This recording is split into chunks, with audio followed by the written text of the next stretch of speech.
So, magandang gabi ho sa inyong lahat at hindi na po natin re-reviewin yung nakaraang lesson natin kasi alam ko naman po na yun ang naging discussion ninyo tonight. It's a way of review na rin, no? Kaya para mas marami po tayong makover na mga verses sa ating pinag-aaralan. Tayo po ay saglit na manalangin muna. Aming Amang Diyos na makapangyarihan sa lahat, lumalapit po kami sa iyo sa mga oras na ito ng buong puso at buong pagpapakumbaba. Nagpapasakop sa iyo, nagpapailalim sa iyo sa iyong kapangyarihan at amin pong pinagpapasalamat na sa araw na ito ay binigyan mo kami ng buhay at kalakasan. Binigyan mo kami ng kakayahan magampanan ang aming mga tungkulin sa aming trabaho, sa aming pamilya, sa aming mga mahal sa buhay. Maraming salamat po, aming Amang Diyos. At sa gabi pong ito, sama-sama kaming lumalapit sa iyo na muli humihiling na kami ay bigyan mo ng karunungan, kaliwanagan sa iyong mga salita. Tulungan mo po kami na ito ay aming maunawaan at dalangin namin, O Diyos, na ito ay magpalalim sa aming pong pananampalataya at ito ay magresulta ng aming pagsunod sa iyo at pagpupuri at pagsamba sa iyo. Marami pong salamat, aming Amang Diyos. Sa iyo po ang papuri sa pangalan ni Yeshua. Amen and Amen. Share ko po sa inyo ang aking screen at tayo po ay nasa part 2 na ng chapter 22. At sandali lang ho, aayos ko lang.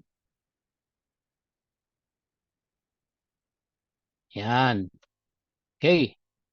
So, dito po tayo natapos nung nakaraang Biyernes. At bago ko pa po pala makalimutan, sa next Friday po ay wala po tayong weekend worship service sa next Friday. Pakibalita na lang po dun sa iba kasi ho, meron pong leaders meeting, overnight leaders meeting, ang mga leaders po ng ating iglesia. Kaya wala po muna tayong weekend worship service sa Friday. So to continue, dito po tayo natigil, no? Sa Matthew 22 verse 10, the slaves went out into the streets, gathered all the people they could find, the bad along with the good, and the wedding hall was filled with guests. In verse 11, now when the king came in to look at the guests, he saw there a man who wasn't dressed for a wedding, so he asked him, "Friend, how did you get in here without wedding clothes?" The man was speechless. Then the king said to the servants, "Bind him hand and foot and throw him outside in the dark. In that place, people will wail and grind their teeth. For many are invited, but few are chosen." Now, bibigyan ko lang po ng emphasis na ito ay isang parable. At ang parable po, tandaan natin, wag nating bibigyan ng kahulugan ang lahat ng detalye ng parable. Yung pong mga detalye sa parable ay inilagay lang yun doon para pampaganda lang ng kwento, para mabigyan lang ng kulay yung kwento.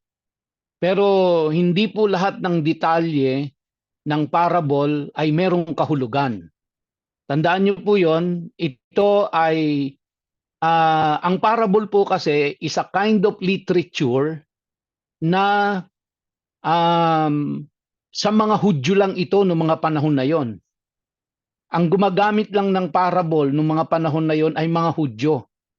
Kaya ang parable po ay nakabase yan sa kanilang kultura, nakabase yan sa kanilang kapanahunan noon, nakabase yan sa kanilang lengguwahe.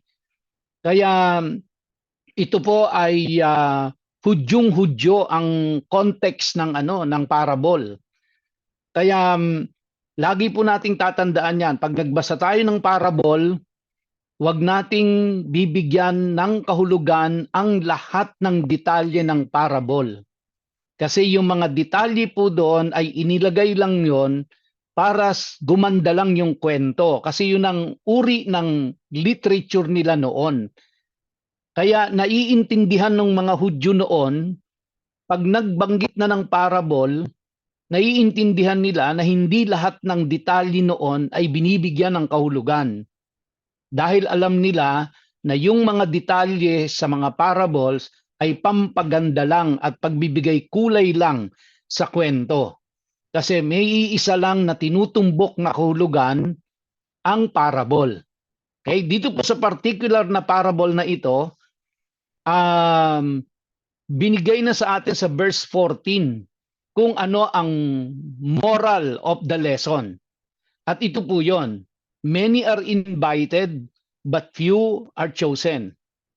Now, kapag ka po kasi ginawa natin, ang bawat detalye ng parable ay binibigyan natin ng kahulugan, maliligaw tayo sa pagbibigay ng kahulugan ng parable. Dahil pag ginawa na ho natin yon na lahat ng detalye binibigyan natin ng kahulugan, binibigyan natin ng interpretasyon kung saan-saan na mapupunta ang kahulugan natin sa parable.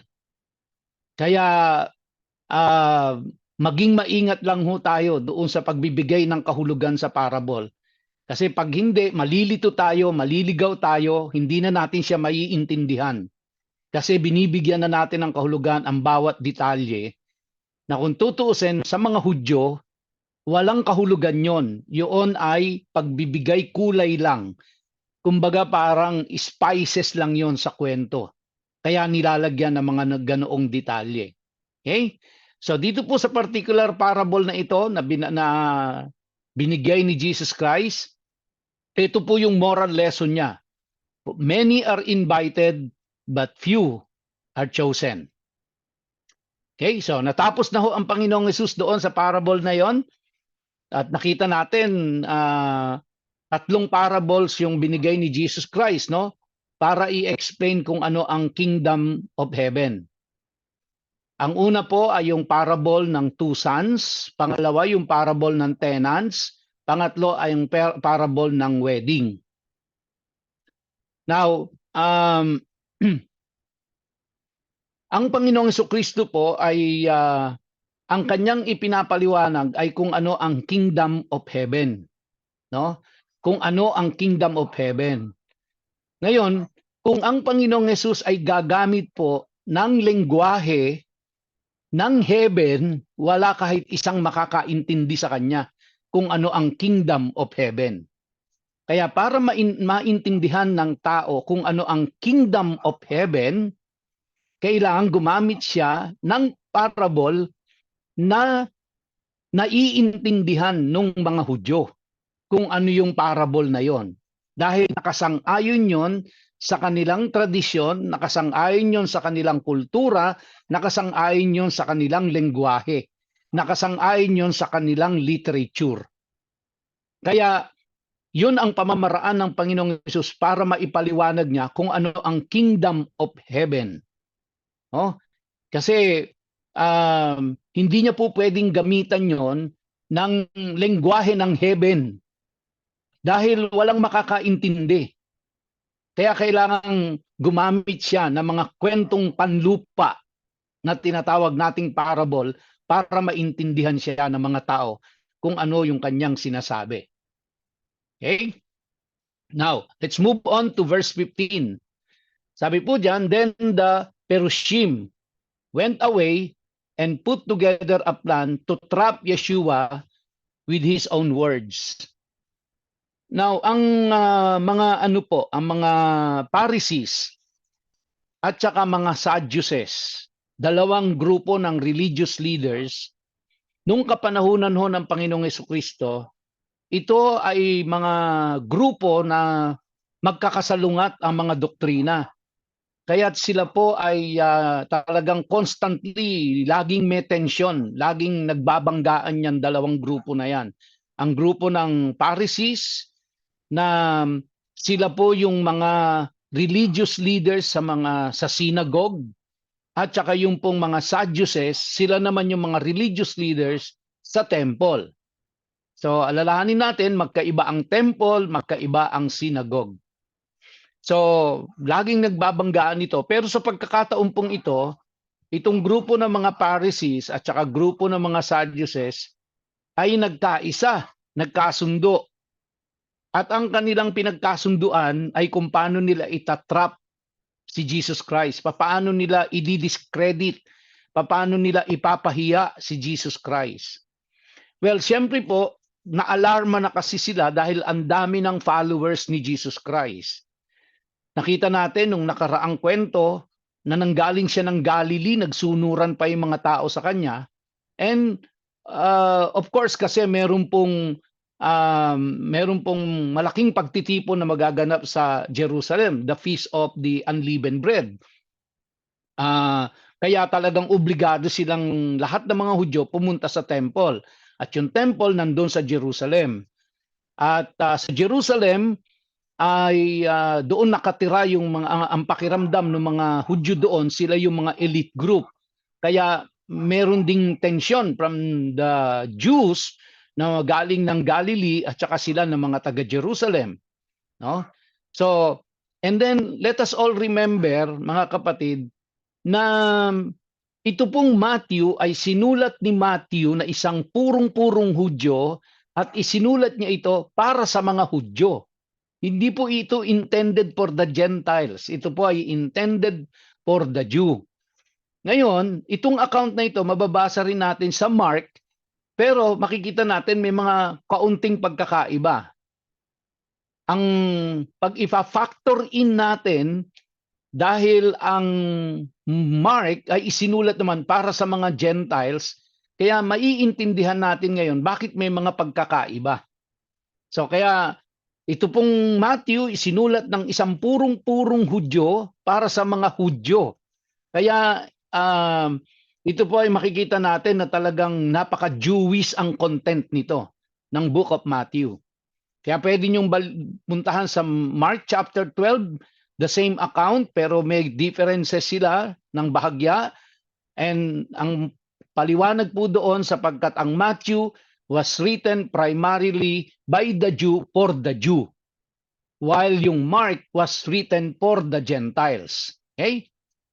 So, going back sa verse 15, makita natin dito na itong mga Pharisees, they went away and put together a plan to trap Yeshua with his own words.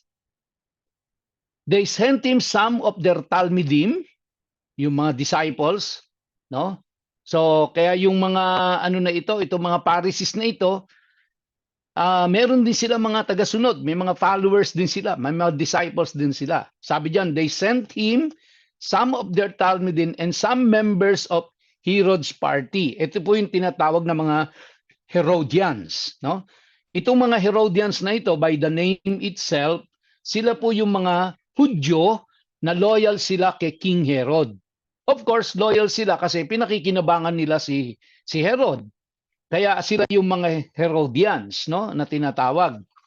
At according sa history, sila rin yung mga grupo ng mga Hellenistic Jew. Na ibig sabihin po ay ito yung mga tao na in-embrace na nila ang Greco-Roman principle. Kaya kasi pagka sinabi nating Hellenistic, sila yung mga nag-embrace na ng totally ng principle ng mga Greek.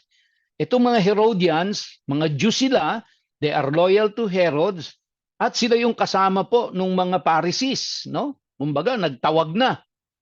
And then they said, "Rabbi, we know that you tell the truth and really teach what God's way is."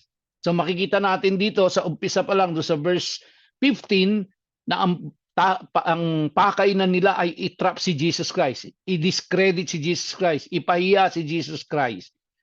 Pero makita natin dito, ang bungad na salita nila, Rabbi, tinawag na nila si Jesus Christ na Rabbi, we know that you tell the truth and really teach what God's way is. No? Ito po ay ano ito, pina-flatter na nila si Jesus Christ. Kaya minsan ingat ho tayo kapag may mga taong pina-flatter tayo, no? Baka may balak na masama 'yon, baka inuutulang tayo at baka meron lang pansariling agenda 'yon. Itong mga tao na ito, no, itong mga Pharisees na ito, itong mga Herodians na ito, meron pong may ibang pakay eh. Tapos sabi nila, you are not concerned with what other people think about you since you pay no attention to a person's status. So ito po ay kumbaga pinupuri nila si Jesus Christ dito, pero alam natin na hindi totoong pagpuri ito kay Jesus Christ. Ito po ay kumbaga sa lengguwahe natin inuuto, no? Kaya sabi po sa verse 17, so tell us your opinion. Does Torah permit paying taxes to the Roman emperor or not? Now, bakit sa dinami-dami ng pwede nilang itanong kay Jesus Christ, bakit tungkol sa taxes ang kanilang itinatanong? No, alalahanin niyo po, ito ay pinagmitingan nila. No, nag-conference muna sila, nagplano sila kung paano nila itatrap si Jesus Christ. Sa sarili niyang bibig mahuhuli si Jesus Christ, no? At ang binrought up nilang topic ay tungkol sa taxes. At tinanong nila, does Torah permit paying taxes to the Roman emperor or not? Now, dito po ay complete Jewish Bible kasi itong gamit ko, kaya ang binanggit dyan is Torah. Sa ibang translation po na English, mababasa natin, does law permit paying taxes to the Roman emperor or not? Now, sa Bible po, mga kapatid, meron dalawang klase ng law na binabanggit. Ang isa po ay yung Torah, na alam natin na ang tawag natin dito is yung misbot, no? Now, ang isa pa pong law na mababasa natin sa Bible ay yung Jewish law na tinatawag, at ang tawag po nila dyan ay halakha. Okay? So, pag sinabi pong Torah, ito yung batas ni Moses, yung mitzvot, yung tinanggap ni Moses sa Mount Sinai. Okay? Pag sinabi natin pong halakha, ito yung Jewish tradition. Kaya tinatawag din itong Jewish law. Ngayon, pag binasa niyo po siya sa English Bible, ay mababasa niyo na parehas na law ang binabanggit.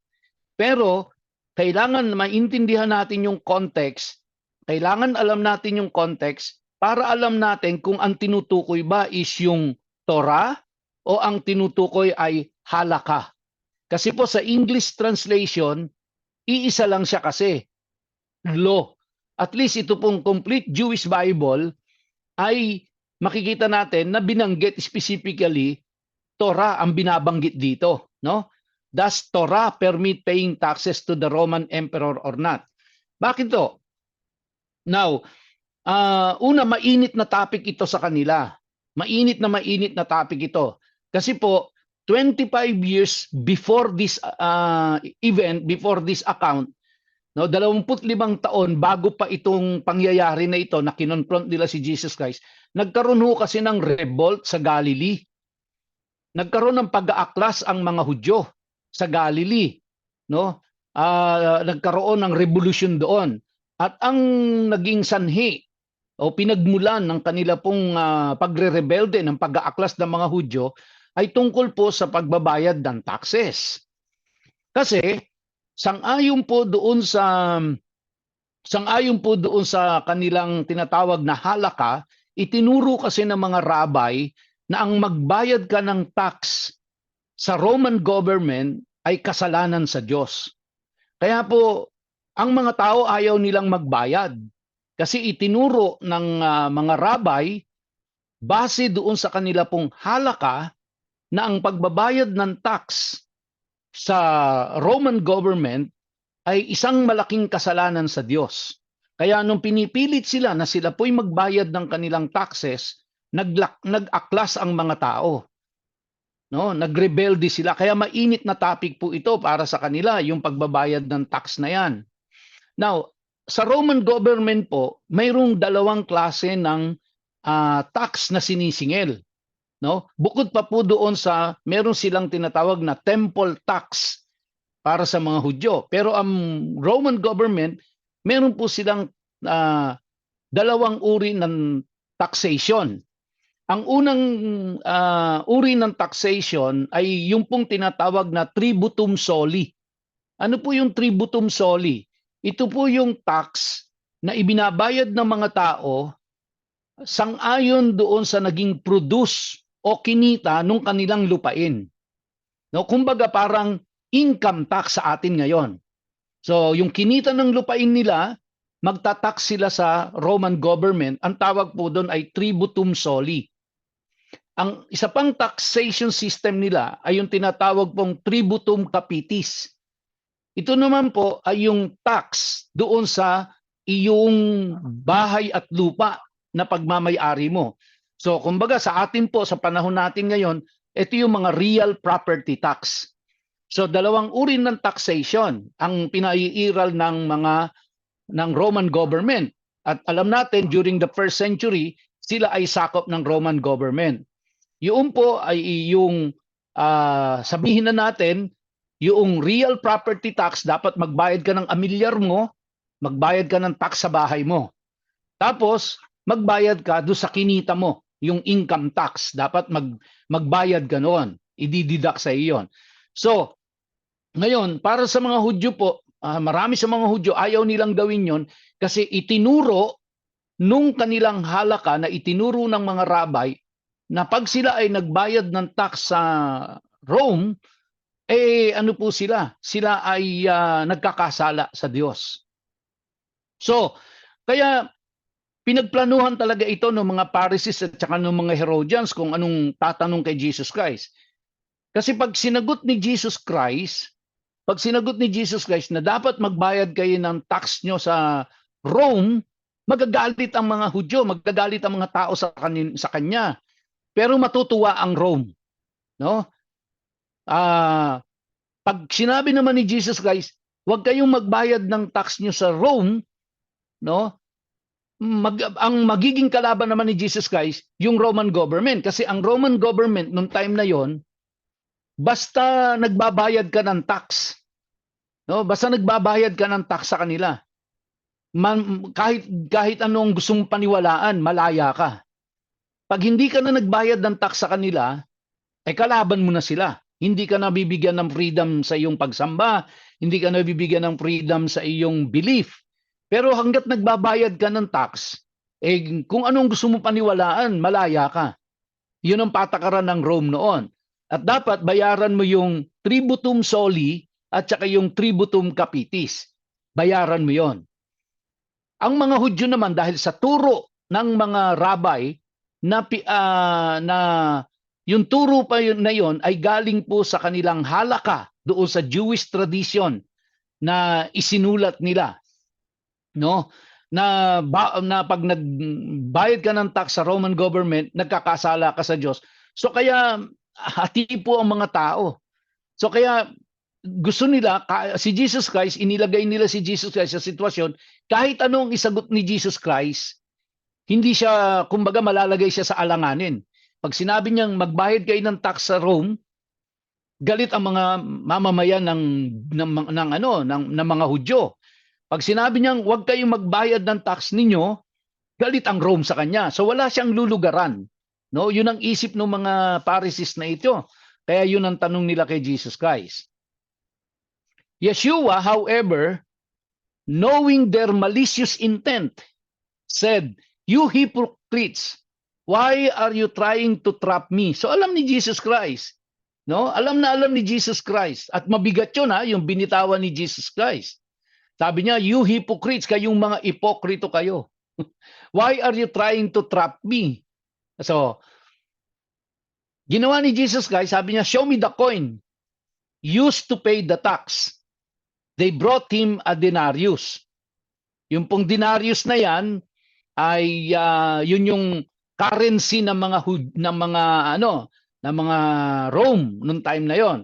Kasi ang mga Hudyo, ang kanilang currency ay shekel . Etong denarius, currency ito ng Rome. Sabi niya, "Show me the coin used to pay the tax." They brought him a denarius. Now, bakit to humingi pa ng coin si Jesus Christ? So, ito ang maaring dahilan. Una, walang daladalang coin si Jesus Christ at saka yung mga disciples niya. Okay? Pangalawa po, bakit wala silang dalang coin? Wala silang dalang denarius.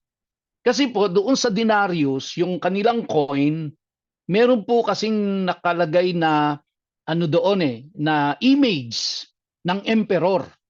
Kasi nung time na yan, ang emperor ay ang tingin nila ay divine. So, kaya meron siyang nakalagay na mukha ng emperor doon sa coin. Now, ang mga Hudyo during this time ay talagang ino-observe na nila religiously and strictly na wala dapat images sa kanila. Okay? Kaya isa po sa dahilan, isa sa mga dahilan kung bakit walang dalang coin si Jesus Christ dito tsaka yung mga disciples, kasi ayaw nilang humawak ng coin na meron pong larawan ng emperor ng Rome na dinodiyos ng mga tao. Kasi para sa mga Hudyo, yun ay idolatry on their part. Okay? So, kaya wala silang dala-dala. And then, kaya sabi niya, show me the coin used to pay the tax. They brought him a denarius. And he asked them, whose name and picture are these? Verse 21, the emperors, they replied. Yeshua said to them, no, give the emperor, ay sandali po, hindi ko mabasa itong kasulat dito. Yan. Give the emperor what belongs to the emperor and give to God what belongs to God. Okay? Give the emperor what belongs to the emperor and give to God what belongs to God. On hearing this, they were amazed and they left him and went away. Okay? Now, yan pong binanggit ni Jesus Christ na yan, ayan din po yung ipinangaral naman ni Pablo, no? Ito po ay mababasa natin sa aklat po ng Romans chapter 13. Nasabi po doon sa Romans chapter 13 verse 1, let every person be subject to the governing authorities, for there is no authority except from God, and those that exist have been instituted by God. Therefore, whoever resists the authorities resists what God has appointed, and those who resist will incur judgment. For rulers are not a terror to good conduct, but to bad. Would you have no fear of the one who is in authority? Then do what is good, and you will receive his approval. For he is God's servant for your good.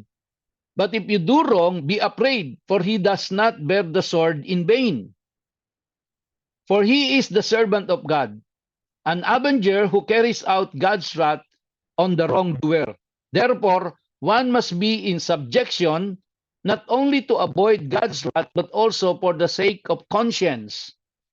For because of this, you also pay taxes, for the authorities are ministers of God, attending to this very thing.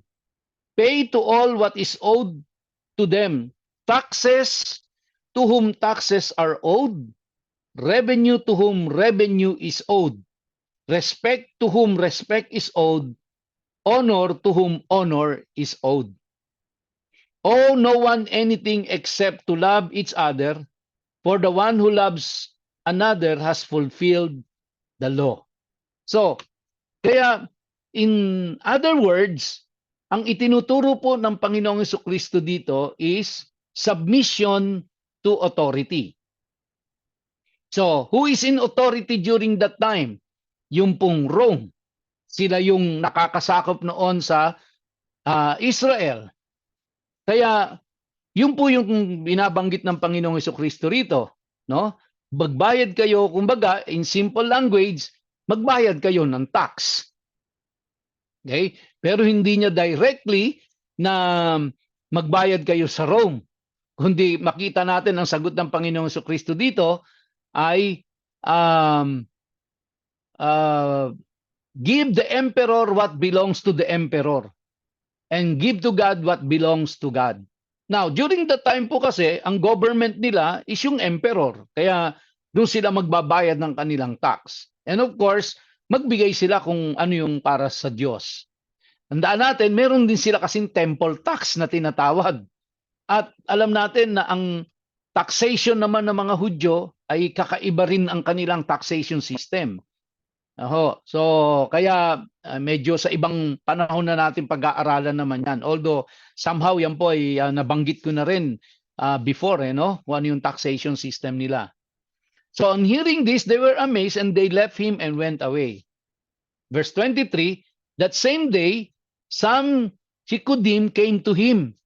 They are the ones who say there is no such thing as resurrection. So sino po ito?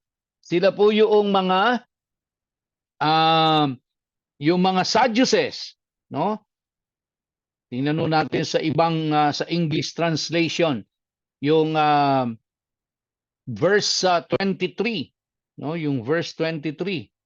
Sabi diyan, the same day Sadducees came to him who say that there is no resurrection. So yung Sikudim Dukim po diyan ay mga Sadducees yon. So, alalahanin natin, dalawang grupo po. Pharisees, na may kasamang mga Herodians, responsible leader sa synagogue. Ito pong Sadducees, mga religious leader responsible for the temple. At ito pong mga Sadducees na ito, unang-una, hindi po ito naniniwala sa resurrection. No? Yung mga Pharisees, naniniwala sa resurrection. Kaya magkakontra talaga yan eh. Itong Sadducees hindi naniniwala sa resurrection. Pero tingnan niyo po ang magiging tanong nila kay Jesus Christ. It's about resurrection. Sabi diyan, they are the ones who say there is no such thing as resurrection. So they put to him a Sheila. Ano ba yung Sheila na yon? Sabi po diyan, and they asked him a question. Nagtanong sila. Ano po ang tinanong nila? Ano ang tanong nito?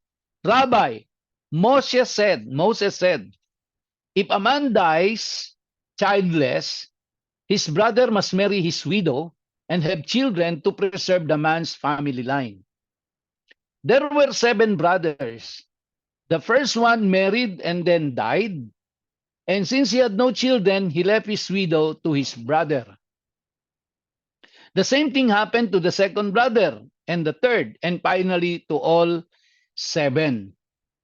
Now, ito pong binabanggit na ito ng rabbi na nitong Sadducees na ito, na binanggit ni Moses, no?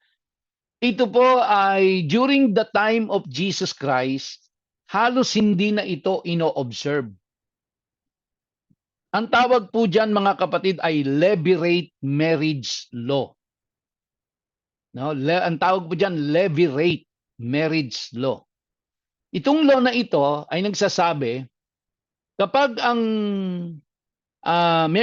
mag-asawa po namatay yung lalaki nang hindi siya nagkaanak ng lalaki doon sa kanyang asawa,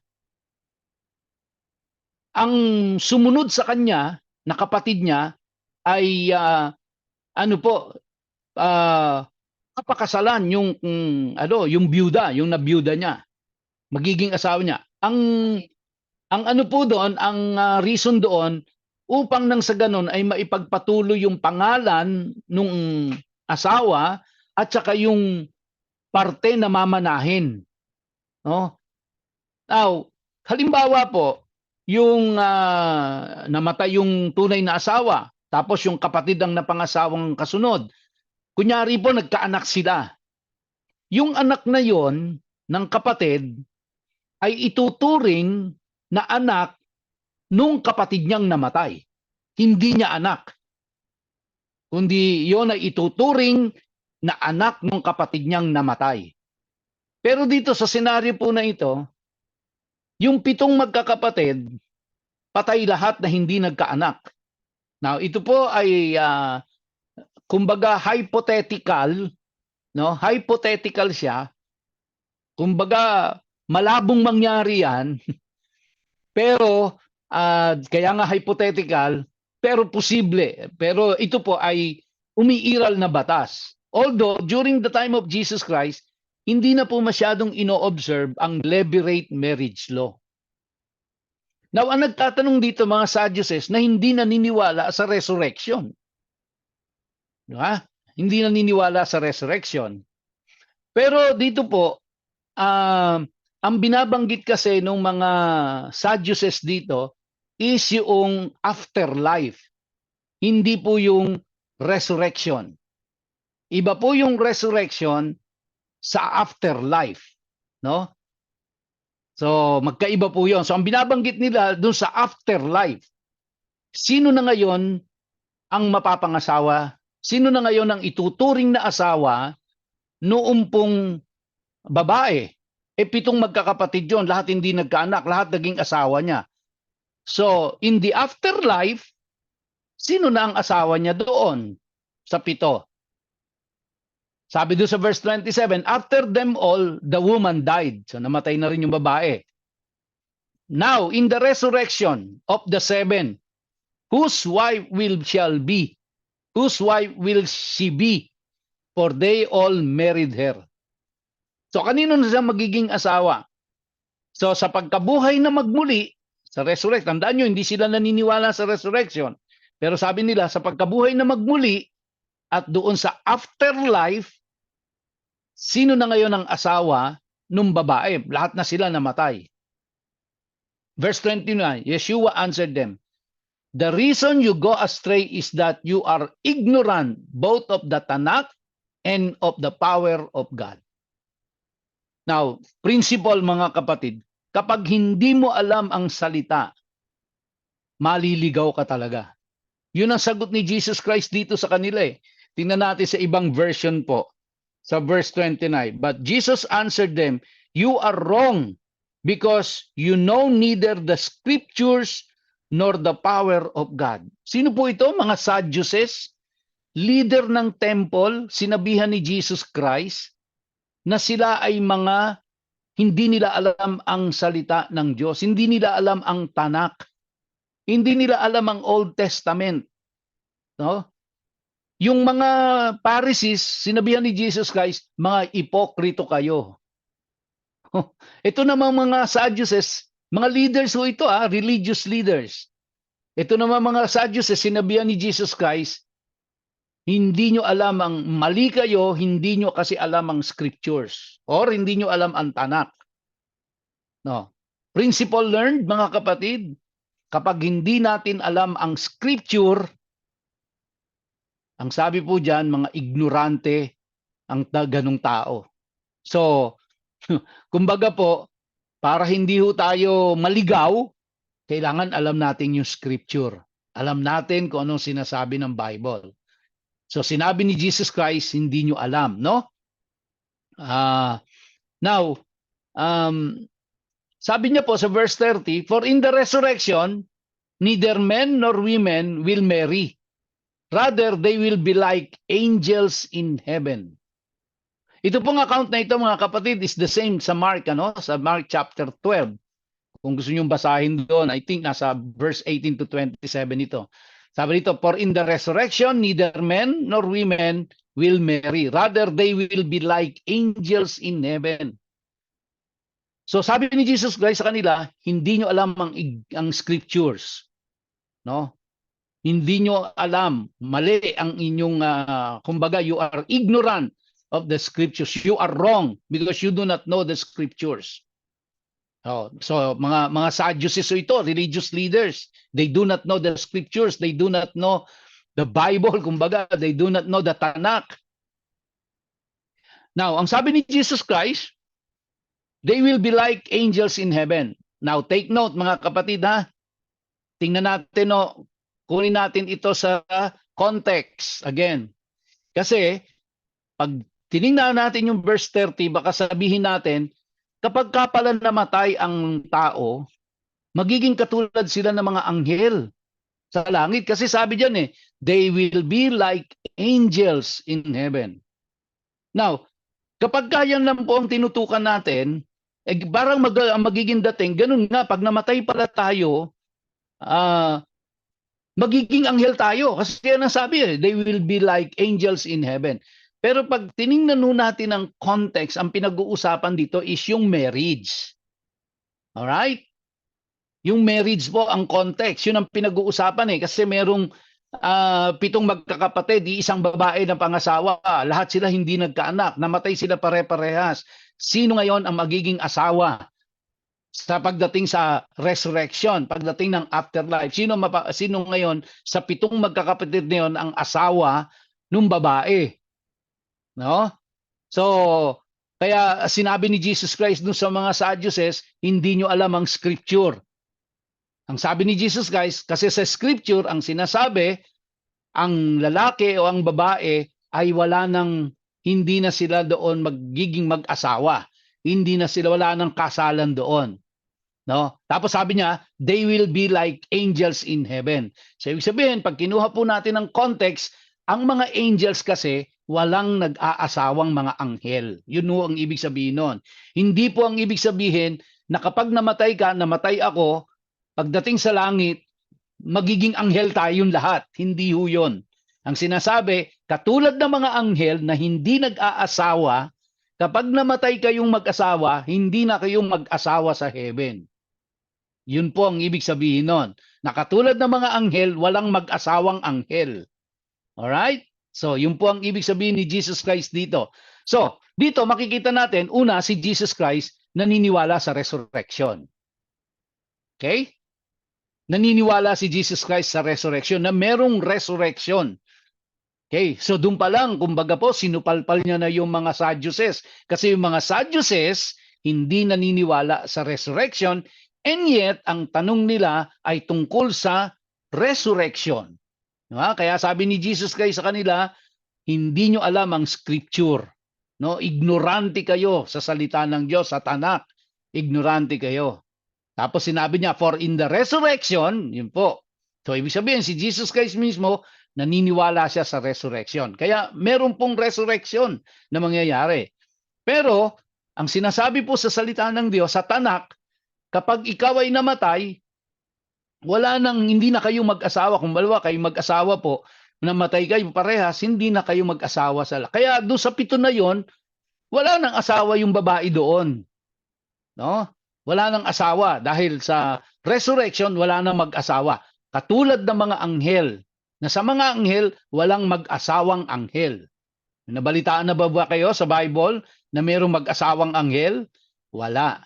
So, madalit salita, hindi po tayo magiging anghel. Ulit-ulitin ko po yan, hindi po tayo magiging anghel. Kundi katulad ng mga anghel na hindi nag-aasawa, pag namatay ang mag-asawa dito sa lupa, pagdating nila sa kabilang buhay, hindi na sila mag-asawa. No? Sabi nung iba, praise the Lord. sabi nung iba, praise the Lord. But anyway, verse 31. And sabi po dyan, and as for whether the dead are resurrected, haven't you read what God said to you? I am the God of Abraham, the God of Isaac, and the God of Jacob.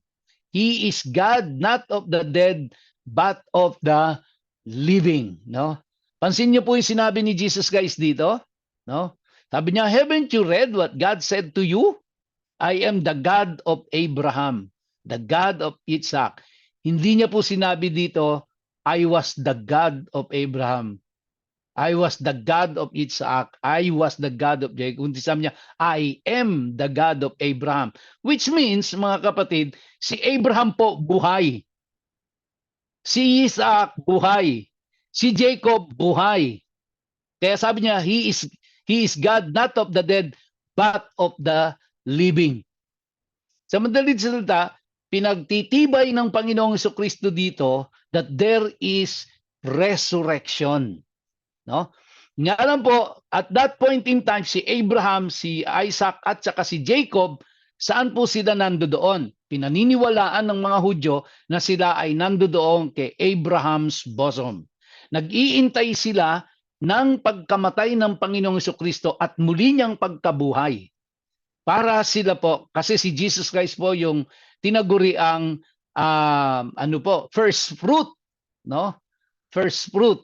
Siya po yung unang-unang nabuhay na magmuli mula sa mga patay na hindi na namatay ulit at meron na siyang glorified body. So, kaya itong mga Sadducees na ito, gustong itrap si Jesus Christ kasi hindi sila naniniwala sa resurrection, kaya tinanong niya tungkol dun sa resurrection, and then to prove to them, no? Una, sinabi niya hindi niyo alam ang scriptures. No, kaya ligaw kayo, hindi niyo alam ang scriptures. So, binanggit ni Jesus Christ doon kung ano ang nakasulat sa Tanakh. And then pagkatapos sinabi niya, I am the God of Abraham, the God of Isaac, and the God of Jacob. Hindi niya sinabing I was, sinabi niyang I am. Meaning, sinasabi niya si Abraham buhay or si Abraham nag-resurrect. Kaya lang, si Abraham, si Isaac at si Jacob, nasa Abraham's bosom pa sila.